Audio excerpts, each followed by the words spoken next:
माँ, कम मार्क्स आए हैं, प्लीज़ साइन कर दो, पापा को मत बताना। अगली बार कम आया ना तो तुम मुझे कुछ भी मत खिलाना। इस बार क्वेश्चन सिलेबस के बाहर का था माँ, इसीलिए कम मार्क्स आए हैं। इस बार तो माँ क्लास के टॉपर को भी कम नंबर आए हैं। साइन कर दो ना माँ, कल स्कूल ले जाना है। और वैसे भी ये तो यूनिट टेस्ट था, असली कमाल तो फाइनल एग्जाम में दिखाना है। बहुत डांटा माँ ने, मगर लेक्चर वही पुराना था।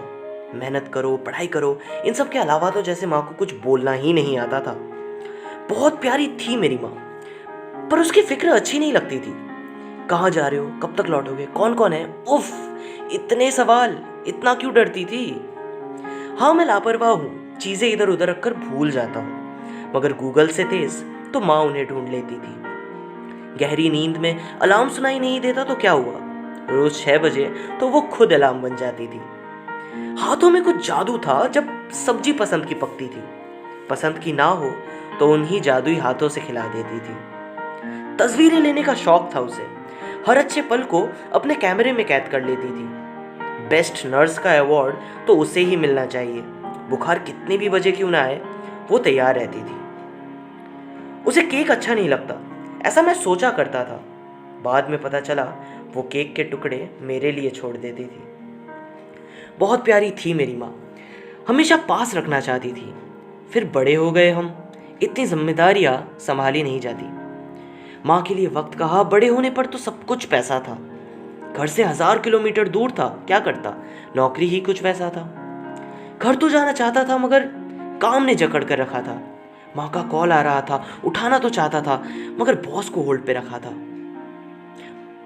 दिवाली का इंतजार रहता था, घर जाता तो माँ मेरी फेवरेट डिशेस बना के रखती थी।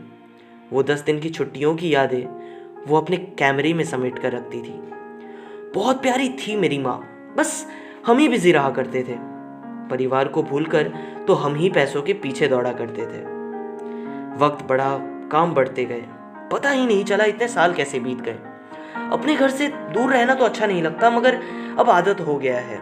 कुछ साल पहले ही तो इंटर्न था, अभी कंपनी ने सीईओ बना दिया है। सीईओ को छुट्टी नहीं मिलती। मैंने माँ को समझाया था, माँ की तबीयत खराब थी, उसने वापस आने को कहा था। जा ना सका, कैसे जाता, जिम्मेदारियों के बोझ तो मानो मेरे ही कंधों पर थे। दिवाली के छुट्टियों में घर गए हुए तो अभी जमाने बीत गए थे। काम का बोझ इतना था कि मैं फोन भी नहीं कर पाता था। लेकिन एक दिन पापा का फोन आया, उठाना पड़ा। मैं पापा से अब भी बहुत डरता था, मगर पापा फोन पर रो रहे थे। कहा मम्मी बहुत बीमार है। मैं घबरा गया, बिना सोचे समझे अगली फ्लाइट पकड़ी और घर के लिए निकल गया। टैक्सी में बैठा था जब माँ का कॉल आया, कब तक आ रहे हो बेटा। मम्मी बहुत मुश्किल से बोल रही थी, बस 5 मिनट माँ, तुम कहीं मत जाना, मैं अभी आ रहा हूँ, कहकर फ़ोन काट दिया। घर पहुँचा तो वहाँ कोई नहीं था, सब हॉस्पिटल में थे। हॉस्पिटल पहुँचा तो देखा पापा एक कमरे के बाहर रो रहे थे। कमरे के अंदर गया तो देखा माँ आंखें खोलकर लेटी हुई थी। आंखें मेरी तरफ नहीं मुड़ी तो मैं समझ गया काफ़ी देर हो गई थी। जो देख रहा था वो विश्वास नहीं हो रहा था। रोते रोते माँ के पास जाकर बैठ गया। सॉरी बोलने का कोई अर्थ नहीं था,